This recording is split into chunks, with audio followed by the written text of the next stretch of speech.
Estamos ya en el tercer bloque, esto quiere decir que es la última parte del programa. Recordarles siempre que se pueden contactar con nosotros a través de la página de Facebook Así Somos Uruguay. Recordarles siempre que, bueno, también me pueden mandar una solicitud de amistad a Valentina Lutegui. Generalmente trato de mantenerlos al tanto. En la página de Así Somos del Facebook están todas las 58 localidades en las que estamos saliendo y los horarios y los días en los que estamos saliendo. Ahí se pueden informar y pueden verlo. Y bueno, lo que les traigo para el último programa es, para mí, vale oro. Es muy lindo, a mí me encanta muchísimo la historia. Resulta ser que tengo una tía que guarda reliquias históricas.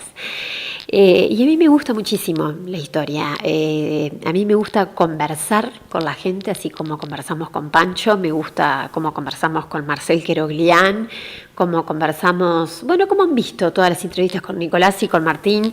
Me gusta divertirme, me gusta payasear. Vamos a ver si en algún programa de estos conseguimos a alguien que nos enseñe a subir las cintas, a ver qué pasa, si puedo enredarme en alguna cinta y caer rodando. Vamos a ver si entonces las mujeres de nuestra edad nos animamos a empezar a hacer ese tipo de ejercicios que tienen que estar muy divertidos, porque se lo vamos a dejar solamente a las niñas chicas, si nosotros también nos podemos divertir. Me gustan, como ya vieron, los escritores, las novelas históricas. Con Mercedes Vigil pasamos un momento estupendo. La entrevista que van a ver más adelante con Raúl Iturria también es una entrevista que es estupenda.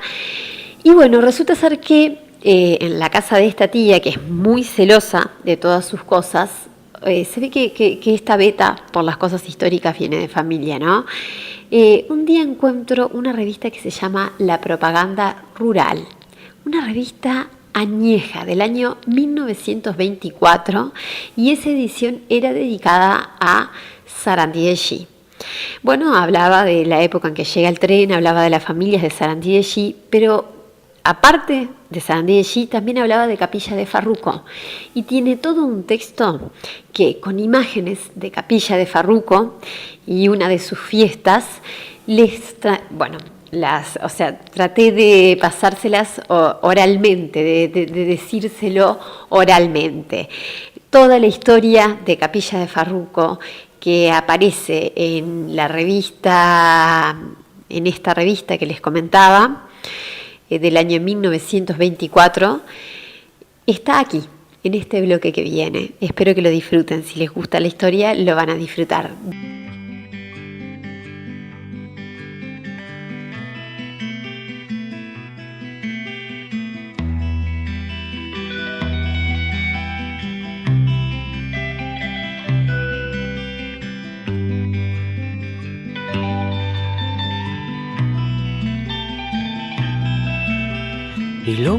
De pelo largo, de ojos. Siendo propietario de ese predio y capilla, don Arturo Jauge, casado con Enriqueta Tibarión y viviendo en la casa junto a la capilla, dicha familia, se celebraban los oficios religiosos en ella y vivía permanentemente en calidad de vicecura, un sacerdote en la pieza contigua a la capilla, siendo pensionista de dicha familia, pero que según ella no se le cobraba la pensión, pues estaba considerado como un miembro de la misma.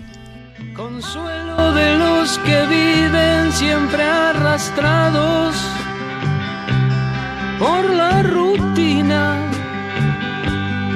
Qué cosa seria.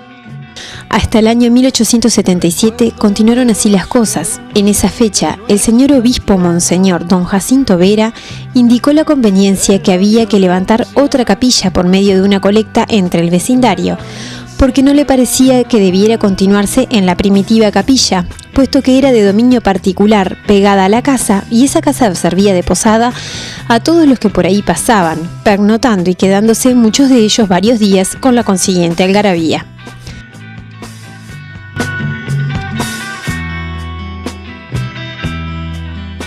Te ofrezco mis margaritas que están vacías, que están marchitas, que ya están secas. Te doy todas las renuncias de cosas.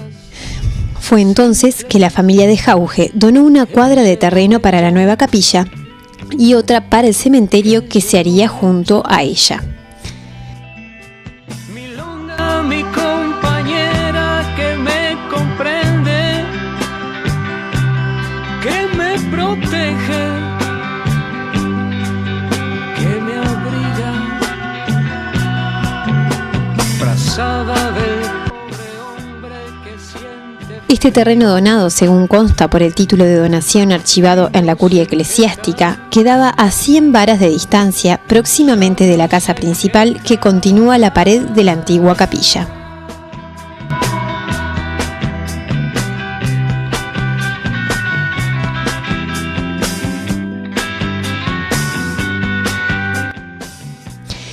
De modo que frente a la antigua capilla se construiría la nueva con su pequeña casa alojamiento del sacerdote, y todo esto con donaciones del vecindario.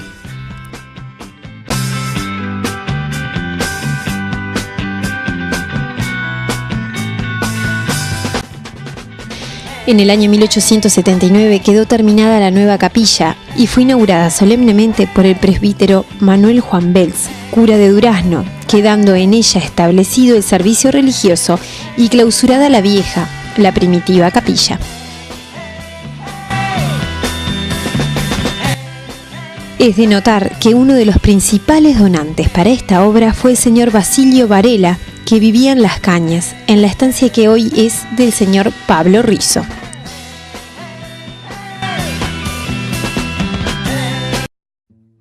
Esta nueva capilla fue construida por un albañil de Sarandí de Ellí, de apellido Curuchet, apodado el Frangollón, y para que el apodo resultara confirmado, su obra se derrumbó más o menos en el año 1900.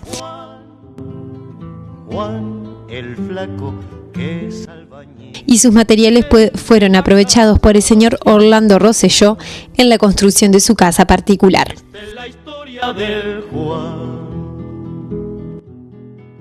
En la actualidad, la primitiva capilla, con el cuadro de casas y unas hectáreas de tierra, pertenecen al señor Rosas, quien a su vez tiene arrendada la capilla y parte de la casa. De sol a sol los domingos. En lo que fue capilla, el arrendatario señor Andrés Fuentes tiene establecida una casa de comercio. Y era tan lindo de ver cómo luchaban los. De modo que en Farruco existieron dos capillas. La antigua, muy anterior al 1830, pues según versiones ya en ese tiempo era vieja y hablaba la tradición de que hacía años funcionaba. Juan el Flaco, que es albañil. Y la nueva, que se inauguró en 1879 y se derrumbó en 1900. Esta es la historia del Juan. Según los descendientes de la familia Jauge Tibarón, sobre todo de su hija Magdalena Jauge de Juan Belz, esa capilla es antiquísima y recuerda a ella que en su juventud se decía que perteneció a los españoles, sin poder precisar nadie su origen exacto. Lavar y de a su niño crecer. Y a Juan le pareció ir. Dicha señora nació en la casa de la capilla, en ese tiempo propiedad de sus padres, y la descripción que hace es más o menos la siguiente. Juan el Flaco, que es albañil, el de la casa sin terminar. La capilla era muy vieja, que yo me acuerde, algo se refaccionó. Historia del Juan.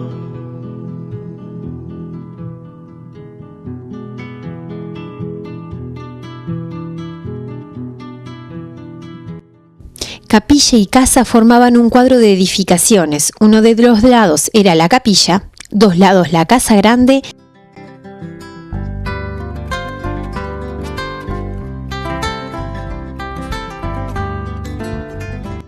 y el frente cerrado por una verja. Lindo mi país paisano, si usted lo viera como yo lo vi, un cielo limpio repartiendo estrellas. Sobre la capilla hubo cañones de regular tamaño. Se conservan los 4 asientos de los 4 cañones a manera de troneras. Uno de estos cañones se guarda en la parroquia de Sarandí de Ellí, junto con una enorme masa de rueda de la carreta que transportó alguno de esos cañones.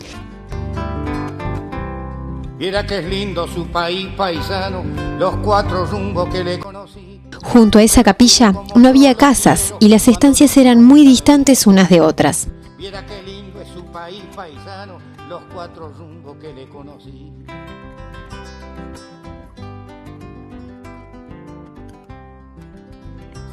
Poco a poco se levantaron algunos ranchos aislados. Dicen que era una especie de fortín de los españoles. Esto es lo que oí siendo niña. Si le han vendido una postal de afuera, mire primero lo que tiene aquí. Viera que es lindo este país. Ese señor Francisco Rodríguez, gallego de origen, y a quien por tanto llamaban los criollos farrucos, ya recibió la capilla hecha cuando se le entregaron dichos campos o cuando los ocupó, y entonces dicha capilla fue llamada de Farruco o del Gallego. No porque él la haya hecho, sino porque estaba en la posesión que recibiera.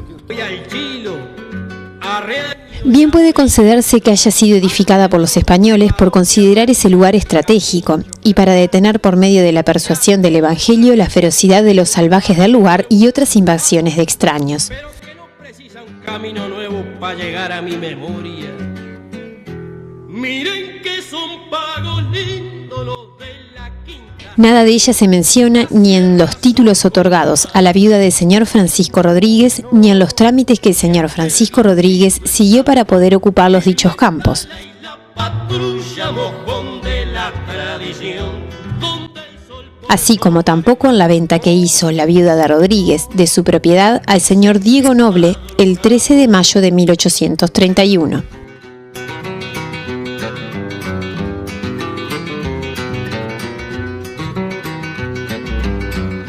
la gente no anda mostrando así nomás su Parece confirmar mi hipótesis lo siguiente que se lee en el expediente tramitado por el señor Francisco Rodríguez ante los señores oficiales reales de la Comisión de Buenos Aires el 5 de septiembre de 1784. la llama de su fogón y hasta la casa más pobre. ¿Cómo no?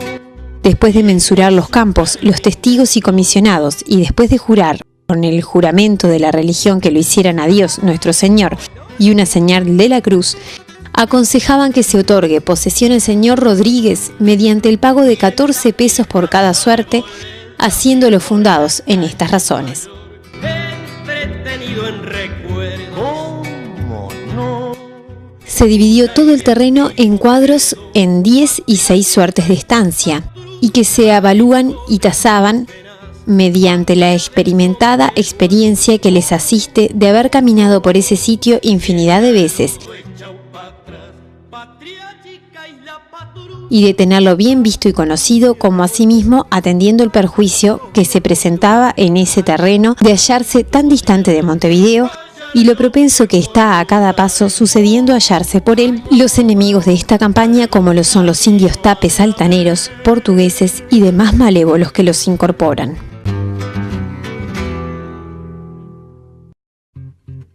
Es digno de notarse que todos los campos desde el río Xí hasta el Santa Lucía, marginados por los arroyos Mansa, Villagras e Illescas, desde el año 1772, que fueron denunciados por Juan Francisco García a la Junta de Temporalidades por medio de su apoderado, don Juan Ángel Lascano, fueron vendidos en pública subasta al señor García y entregado al título correspondiente en la ciudad de La Plata el 3 de marzo de 1777 y confirmado por la Real Audiencia el 12 del mismo mes y año. Estos campos pasaron en Hijuela a Martín García de Zúñiga.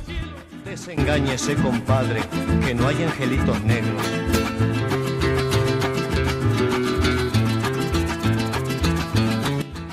Pero esa rinconada de campo perteneció antes de 1767 a los padres jesuitas, expulsados de los dominios españoles y consecuentemente confiscados sus bienes. No eran propiedad en el sentido de la palabra, eran campos adscriptos, servían de paso. Ahora bien, llegando las posesiones a los padres jesuitas, es de suponer o admitir que ellos, tal vez enviados por los gobernadores españoles, viendo la necesidad de enseñar el Evangelio y de la civilización a los indios tapes, altaneros, etc. y malévolos que había en dicha zona hubieran edificado la capilla o atendiendo espiritualmente a aquella religión. No hay un pintor que pintara. Y a la verdad no es concebible que el señor Rodríguez hubiera hecho él la capilla en un inmenso desierto de materiales y arquitectura. Está para mi cielo. Si queda un pintor de santos, oye de santos. Dice la señora Magdalena Jauge de Juan Bels: en los campos que pertenecían a la capilla, propiedad de mis padres, a unas 4 o 5 cuadras de esta, había una isla de árboles, un pequeño monte, que se llamaba desde tiempo inmemorial Isla del Padre, sin población alguna, donde cuenta que iban a paseo los sacerdotes que estuvieron al frente de la citada capilla. Comiendo mango por la barriada del cielo. El señor Arturo Jauge tuvo mientras vivió en la casa de la capilla, casa de comercio y hospedería, y daba de comer a todos los pasajeros que venían en las diligencias desde Florida al Río Negro. Lo mismo a los troperos al volver de la tropedada, guardándoles el dinero que depositaban en su casa a manera de banco.